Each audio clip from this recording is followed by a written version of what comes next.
Bom, galera, vou iniciar com vocês aqui, tá? A continuação da aula prática anterior, ok? Só que aqui a gente vai abordar de fato a estrutura em 4 horas, ok? E vou demonstrar aqui para vocês exemplos e mostrar que de fato vai ser marcado do mesmo jeito em todos os times, ok? Beleza, deixei até a teoria ali de fato para que a gente veja isso aqui de fato fique na cabeça de vocês, ok?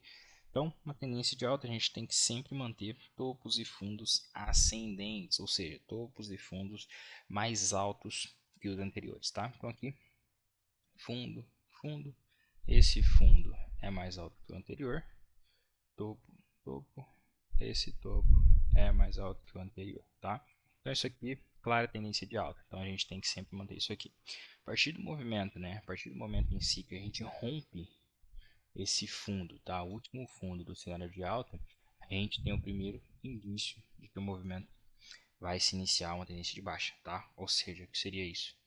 A gente tem um fundo mais baixo que o fundo anterior, tá? Logo isso, o segundo sinal vai ser um topo mais baixo que o anterior, ok?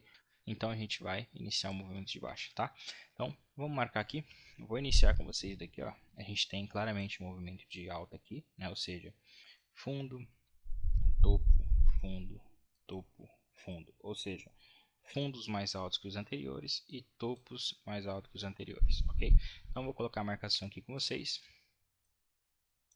A gente vai pegar um pouco desse cenário aqui, ok? Então aqui a gente tem nosso boss, como eu disse para vocês, a violação somente com pavio já considera o boss, tá? Então aqui a gente tem o que?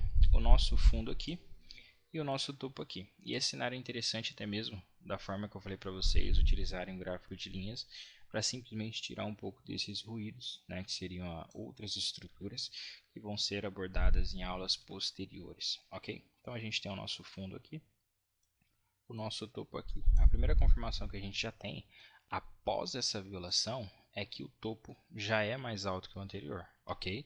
Então a gente simplesmente vai aguardar o nosso fundo ser formado e a partir dele a gente simplesmente vai aguardar que o próximo topo seja rompido, tá? O topo anterior aqui no caso, ok? Então a gente continua ali mantendo topos e fundos ascendentes. Ele rompe esse topo, tendência de alta continua. Aqui a gente tem o nosso fundo aqui, nosso topo aqui. A expectativa é que esse topo seja rompido, ok? Então ele vai romper ali, a gente tem a continuação da nossa tendência de alta. E a partir disso, ele vai e rompe o nosso último fundo, dando o primeiro sinal de que a tendência vai seguir de baixa, ok? Então ele rompe o nosso fundo aqui, que seria esse fundo, topo, e gera um fundo mais baixo que o fundo anterior.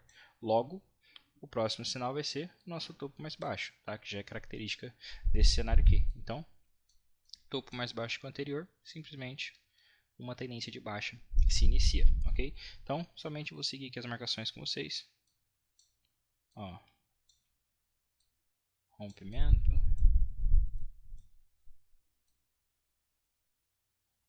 rompimento, rompimento, ok? E aqui a gente teve o nosso choke, tá? Aqui próximo ao cenário atual aqui, a gente estava na tendência de alta. Então aqui vai ser um choke. Por que um choke? Porque ele rompeu o nosso último topo. Ou seja, nosso último topo.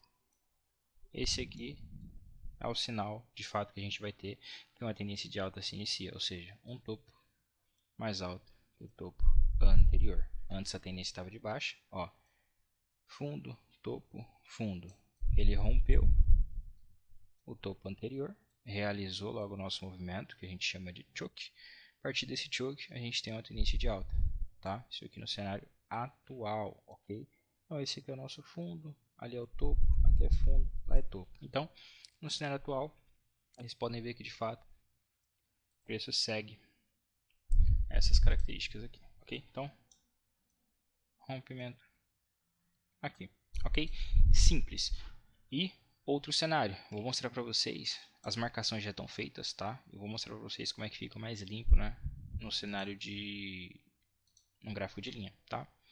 Ó, como eu disse para vocês, quer de fato tirar um pouco desse ruído, utilizem o gráfico de linhas e percebam que as linhas em si que a gente marcou tá um pouco acima ou um pouco abaixo, porque simplesmente o gráfico de linha ele não contabiliza os pavios, ok? Ele só contabiliza os fechamentos, ok? Então vocês vão simplesmente marcar no gráfico de vocês, faz a marcação aqui, marcação aqui, marcação aqui, sempre os movimentos mais limpos.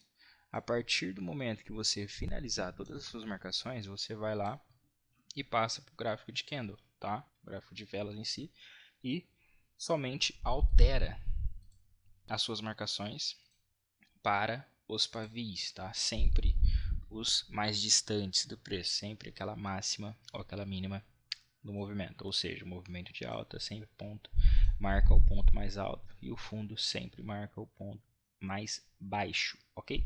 E assim segue, não tem segredo, é de fato sempre marcado dessa forma. Em 15 minutos também vou mostrar para vocês que vai ser do mesmo cenário, ok?